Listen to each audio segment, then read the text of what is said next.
Hey guys, welcome to my YouTube channel study with Devbhoomi. Friends, आज हम लोग इस वीडियो में देखेंगे उत्तराखंड मॉक टेस्ट का पार्ट 63। इस वीडियो में आपको उत्तराखंड जीके के मोस्ट इंपॉर्टेंट क्वेश्चन देखने को मिलेंगे जो आपके आने वाला एग्ज़ाम लेखपाल पटवारी, उत्तराखंड पुलिस, उत्तराखंड बंदी रक्षक पुलिस, उसके अलावा जितने भी आपके यूके के अदर एग्ज़ाम है या फिर आपके यूके का एग्ज़ाम है, उन सभी के लिए क्वेश्चन काफ़ी महत्वपूर्ण है। गाइस, आपके जितने भी मार्क्स आते हैं आप कमेंट के माध्यम से ज़रूर बताएं।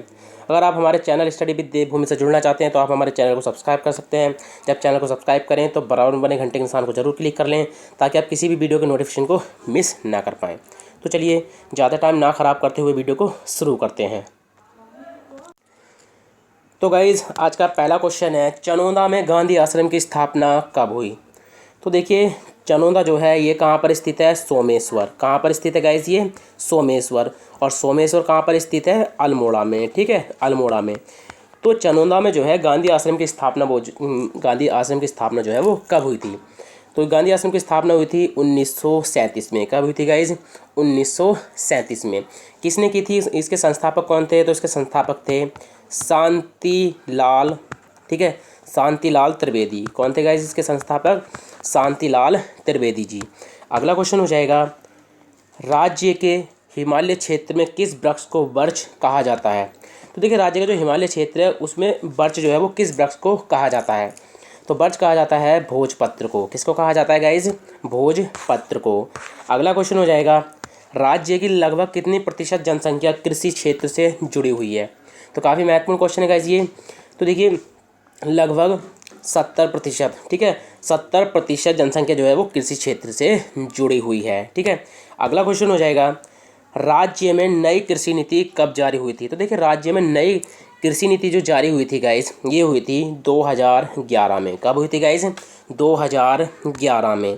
अगला क्वेश्चन हो जाएगा, राज्य के पर्वतीय क्षेत्र में कितने प्रतिशत भूमि को ढालू बनाया जा सकता है? ठीक है, जो राज्य के देखिए पर्वतीय क्षेत्र वहाँ पे कितने प्रतिशत जो इस तरह से ढाल होता है, तो यहाँ पे जो है कितने प्रतिशत भूमि को जो है ढालू बनाया जा सकता है? तो याद रखेंगे 15% तक की भूमि को जो है ढालू बनाया जा सकता है। और याद रखेंगे, जो अधिक ढालू भूमि होती है ना, अधिक ढालू भूमि पर की जाने वाली खेती होती है उसको किस नाम से जाना जाता है? सीढ़ीदार खेती। किस नाम से जाना जाता है उसको?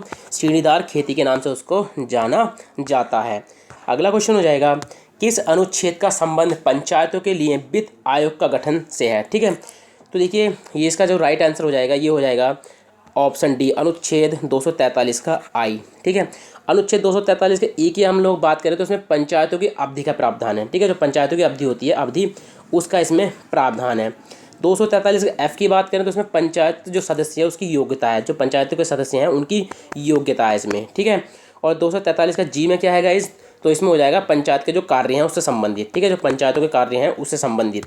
अगला क्वेश्चन हो जाएगा, उत्तराखंड में नगरीय स्वायत्त प्रणाली की शुरुआत कब हुई? Very very most important question है। तो उत्तराखंड में देखिए, नगरीय स्वायत्त प्रणाली की जो शुरुआत हुई थी गाइज, ये हुई थी 1916 में। कब हुई थी गाइज? 1916 में। अगला क्वेश्चन हो जाएगा, निम्नलिखित में से कौन सा चित्र मोलाराम का नहीं है? तो इनमें देखिए, जो मोलाराम का चित्र नहीं है ये है पहाड़ी घसियारे।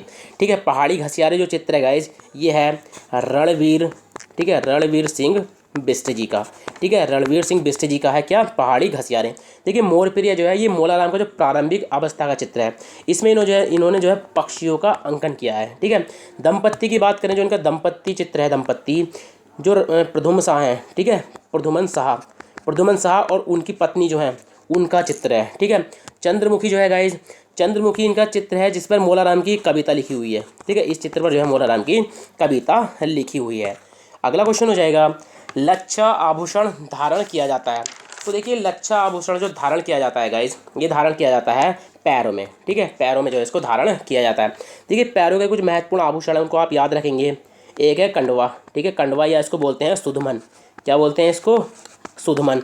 सुधमन हो गया। एक होती है इमरती, इमरती भी पैरों में धारण की जाती है। झावर, झावर भी पैरों में, ठीक है। पोंटा भी जो है पैरों में धारण की जाती है। लच्छा, ठीक है, लच्छा हो गया। उसके अलावा है पुलिया, पुलिया आभूषण भी जो है पैरों में धारण किया जाता है। पुलिया को आप याद रखें क्योंकि अभी पूछा नहीं गया, इसको पूछ सकता है। अगला क्वेश्चन हो जाएगा, मशक बीन वाद्य यंत्र में कितनी बांसुरियाँ लगी होती हैं?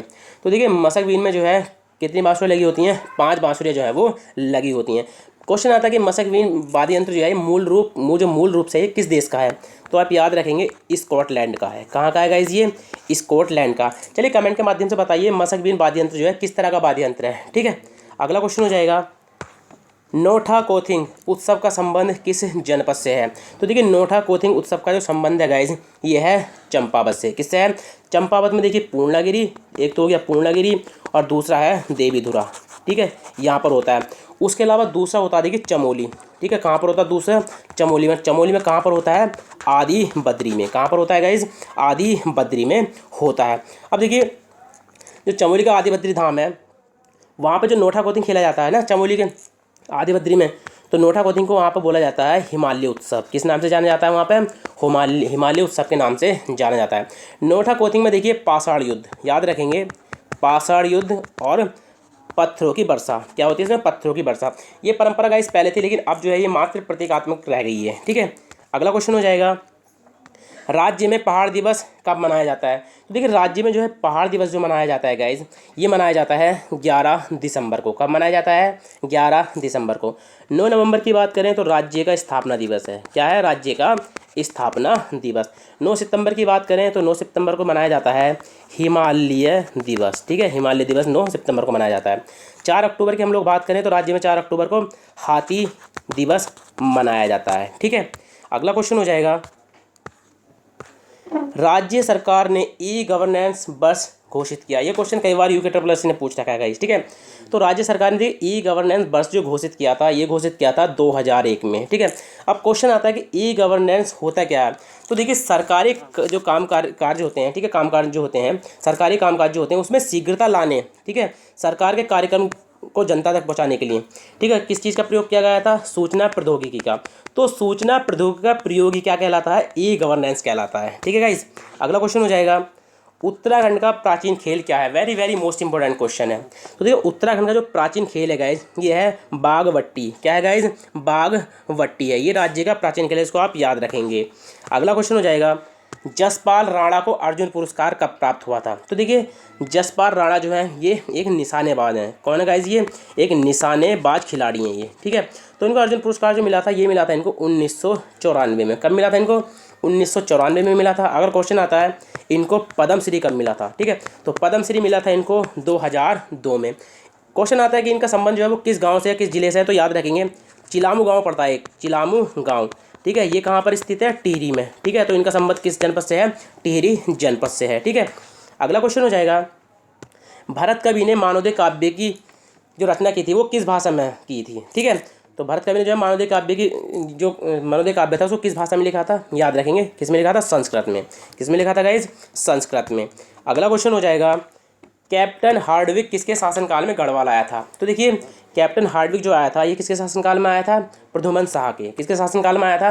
प्रद्युमन शाह के। अब देखिए प्रद्युमन शाह एकमात्र ऐसा राजा है जिसने गढ़वाल, ठीक है, गढ़वाल और कुमाऊं, ठीक है, दोनों पर ही शासन किया था। याद रखेंगे, काफ़ी महत्वपूर्ण क्वेश्चन है। उसके अलावा अखंड को अगर क्वेश्चन आता है अखंड गढ़वाल, ठीक है, अखंड गढ़वाल का अंतिम, ठीक है, अंतिम स्वतंत्र शासक कौन था? तो इसका आंसर भी क्या हो जाएगा? प्रद्युमन शाह। अगला क्वेश्चन हो जाएगा राज्य में किसने मिजारी तथा बाल विक्रय प्रथा को जो है समाप्त किया था?